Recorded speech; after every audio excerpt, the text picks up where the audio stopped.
안녕하세요, 리바이버입니다. 쌍용 토레스가 굉장히 핫하죠. 사전 계약만 3만 대를 돌파했다고 하니 정말 역대급의 실적과 인기를 보여주는 게 아닌가 생각을 합니다. 그래서 저도 이 차가 어떻게 해서 이 정도까지 인기가 있는 것인지 궁금해졌는데요. 그래서 한번 직접 전시장을 찾아가 봤습니다. 이렇게 이번 영상에서는 제가 소렌토 하이브리드를 운행을 하는 입장에서 토레스를 보고 드는 생각을 공유해 볼까 합니다. 사실 저는 기존의 쌍용차를 거의 타본 적이 없습니다. 렉스턴을 동승석에 타본 적은 있긴 하지만 주로 현대기아차만 타오다 보니 친숙하지 않은 그런 느낌이 있었던 것 같습니다. 하지만 토레스를 직접 보고 나서는 그동안 쌍용차에 대해 막연하게 가지고 있었던 이미지, 예를 들면 터프함, 투박함을 완전히 벗어버린 느낌이었는데요. 특히 디지털 콕핏, 내비게이션 화면, 공조장치 컨트롤러가 모두 디스플레이 방식으로 되어 있어서 하이테크적인 이미지를 느낄 수 있었습니다. 먼저 전시 차량의 옵션은 정확하진 않지만 제가 본 것을 기준하면 T7의 하이디럭스 패키지 차량이었습니다. 이 하이디럭스 패키지에는 20인치 다이아몬드 커팅 휠과 타이어, 천연가죽 시트, 동승석 파워 시트, 스마트 텔리게이트, 그리고 시트별 인테리어와 3D 메쉬 매트가 포함되어 있습니다. 참고로 시트와 인테리어 컬러는 브라운입니다. 추가적으로 사이드 스텝을 확인할 수 있었고요. 그 외에는 시동을 켜보진 않았지만 전시차인 걸 감안하면 디컨트롤 패키지도 있는 모델이겠죠. 먼저 디자인을 보면 직선을 많이 사용하고 볼륨감이 있어서 확실히 튼튼한 이미지, 특히 무쏘가 떠오르는 느낌이 확실히 있습니다. 스케치 이미지를 양산차에 그대로 가져온 듯한 느낌이고요.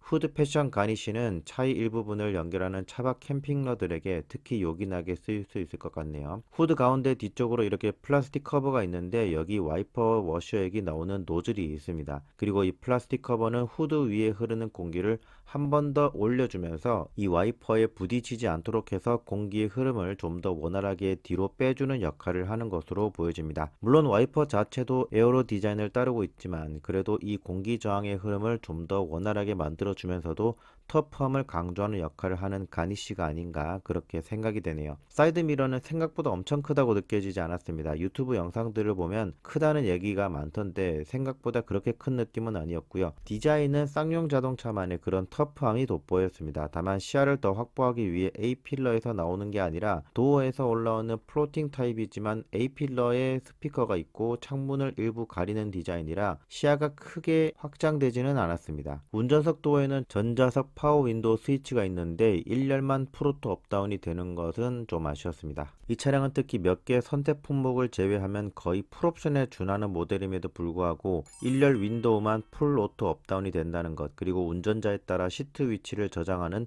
메모리 시트 기능도 없습니다. 전자석 윈도우 프로토 업다운은 스포티지도 있고 메모리 시트는 아반떼마저도 갖추고 있는 옵션인데 말이죠. 이 도어 쪽에는 크롬 가니쉬 위에 패턴을 적용해서 고급감을 주기도 했는데 이런 부분까지 디테일을 줄 필요가 있었나 라는 생각이 들었습니다. 오히려 이런 부분을 하나하나 아끼고 편의 사양에 더 투자를 하는 게 어땠을까 하는 아쉬움이 있습니다. 도어 상단의 윈도우 프레임은 모두 용접 방식이었습니다. 단판 프레스로 찍어내는 방식이면 좋겠지만 차량의 가격이나 쌍용차의 상황을 생각한다면 어쩔 수 없겠죠. 그리고 운전석 도어 포켓 쪽에 이머전시 이스케이프 키트가 있었는데요. 긴급 군환 장치와 비상 경광등 기능을 겸하는 키트인데 전 트림 기본으로 제공합니다. 경광등 기능을 위해 C타입 케이블로 충전을 해줘야 합니다. 운전석 시트를 앞뒤로 이동해 봤는데 속도는 그렇게 빠른 편은 아니었던 것 같습니다. 현대기아차에 비해서 아주 미세하게 느린 느낌을 받았습니다. 요즘은 보통 꼭 최고급 차량이 아니더라도 시트의 고급감을 더하기 위해 킬팅 패턴을 넣어주는데 토레스는 시트의 디자인은 좀 밋밋합니다. 기아 K3와 크게 다르지 않은 수준이에요. 럼버 서포트는 푹신한 튜브 방식은 아니고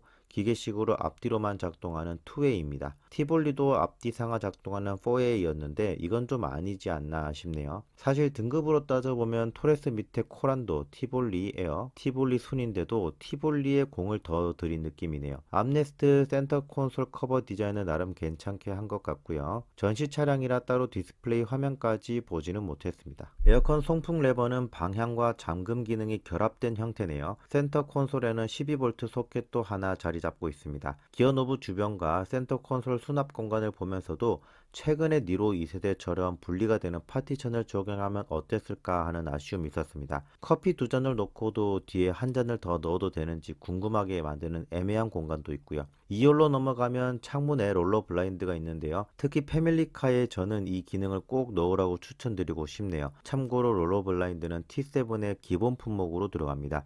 이 롤러 블라인드를 잡아주는 후크가 보통 현대 기아는 바깥쪽에 있는데 쌍용은 안쪽에 있으니까 더 편하더라고요. 2열을 위한 에어컨 히터, 에어벤트는 센터 콘솔 뒤쪽에 마련되어 있고요. 2열 등받이 각도 조절 기능이 있긴 합니다만 각도가 엄청 누워지진 않아요. 손가락 두 마디 정도 눕혀지는 데다가 각도 조절과 폴딩을 겸하는 레버가 어깨 바깥쪽에 위치하다 보니까 일부 언론에서는 등받이 각도 조절 기능이 없다고 잘못 알고 계시기도 하더라고요. 보통 이 정도 중형 SUV는 편의를 위해서 시트 측면에도 레버가 위치하는데 원가 절감을 위해서였는지 폴딩과 각도 변경을 겸하는 레버 하나만 적용했습니다. 제가 조금 놀랐던 것은 2열 시트에 앉았을 때 전고가 상당히 높다고 느껴졌다는 겁니다. 실제로도 소렌토보다 토레스가 25mm 더 높습니다. 그리고 이 차급에 비하면 2열 암레스트가 작고 귀엽다고 느껴졌습니다. 시트의 퀄리티나 디자인은 전반적으로 기아의 K3와 크게 다르지 않다고 느껴지는 수준입니다. 그리고 제가 다리를 딱히 벌려서 앉은 것도 아님에도 불구하고 뒷좌석에 어른 3명이 편안하게 앉기에는 힘들다고 느꼈습니다. 그리고 이 암레스트가 단단한 느낌이 강해서 가운데는 사람이 앉기 위한 좌석이라고 보기는 힘들 것 같아요. 이 시트의 ISO 픽스 버튼 디자인을 보면 I 사이즈 규격으로 되어 있어서 유럽 수출을 염두에서 설계했다는 것도 알 수 있습니다. 1열 시트 레일 끝부분은 이렇게 상해를 방지하고 고급감을 주기 위해 커버가 적용되어 있고요. 암레스트 뒤쪽으로는 USB 포트가 있고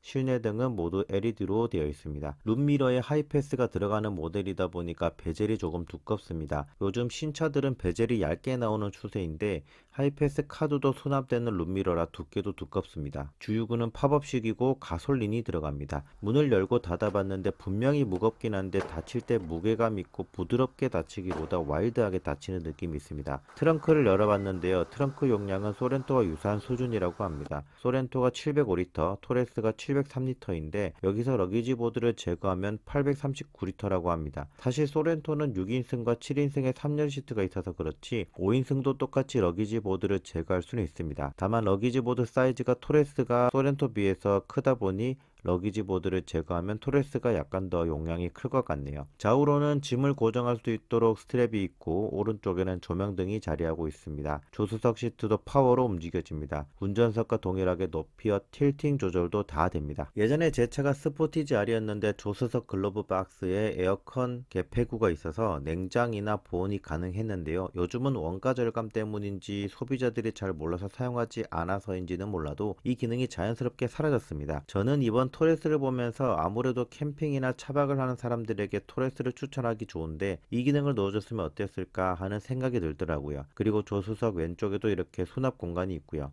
도어 측에는 수납 공간이 상당히 크게 마련되어 있습니다. 자, 이렇게 소렌토 하이브리드 차주의 입장에서 쌍용차의 토레스 전시차를 직접 봤는데요.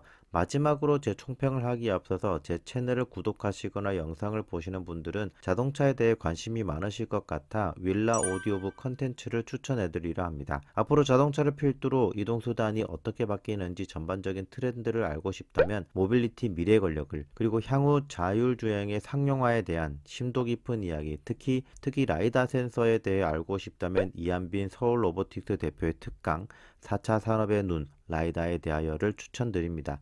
그리고 전기자동차와 자동차 AI에 대해서 인터넷 강의나 마치 동영상 스트리밍 느낌의 컨텐츠를 원한다면 최윤식의 2021 대담한 예측 시리즈를 추천드립니다. 지금 윌라 스페셜 쿠폰의 리바이벌을 입력하시면 1개월간 무료로 윌라를 사용할 수 있고 이후 3개월간은 50% 할인된 가격으로 컨텐츠를 이용할 수 있으니 참고하시면 좋을 것 같네요. 다시 돌아와서 소렌토 차주로서 토레스에 대해 세 줄로 총평을 하자면 첫 번째는 스포티지와 소렌토, 투싼과 산타페 사이의 니치 마켓, 즉 틈새 시장을 잘 공략했다는 점입니다. 두 번째는 틈새 시장에 대한 가격 경쟁력과 디자인만큼은 타사 대비 전혀 손색이 없다는 것입니다. 마지막으로 세 번째는 적자를 지속해오던 쌍용에 비하면 잘 나온 것은 맞지만 많은 부분에서 이 차량에서 아쉬운 부분들이 보였습니다. 예를 들면 최상 등급에는 메모리 시트조차 없다는 것, 심지어 요즘 아반떼마저도 메모리 시트가 들어가죠. 하지만 쌍용차는 아무리 돈을 많이 줘도 메모리 시트 자체가 없습니다.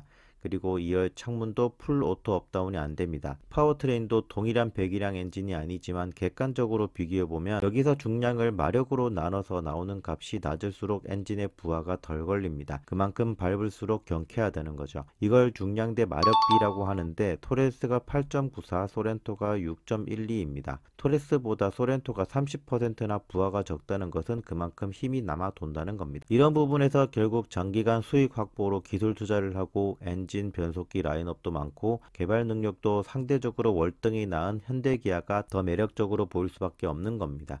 사실 저 같은 경우라면 토레스를 사지는 않았을 것 같습니다. 왜냐하면 저는 하이브리드 차량을 선호하고 메모리 시트도 필요하고 지금 당장에 안드로이드 오토가 적용된 AVN도 필요하니까요. 차라리 대기 기간이 좀 있다고 하더라도 그 차량에서 내가 꼭 필요한 기능이 없어서 후회하는 일이 있으면 안 되니까요. 하지만 누군가에게는 이러한 기능들이 꼭 필수가 아닐 수도 있고 그런 사람들에게는 이 차가 매력적으로 느껴지기 때문에 이렇게 인기가 좋은 거겠죠. 시장의 반응이 뜨거운 만큼 계속해서 많은 사람들의 구매로 이어지고 또한 이것이 쌍용차가 다시 회생을 해서 더 좋은 차들을, 더 멋진 차들을 다시금 선보일 수 있는 그런 순환 구조가 되었으면 하는 바람입니다. 저는 지금까지 리바이버였습니다. 감사합니다.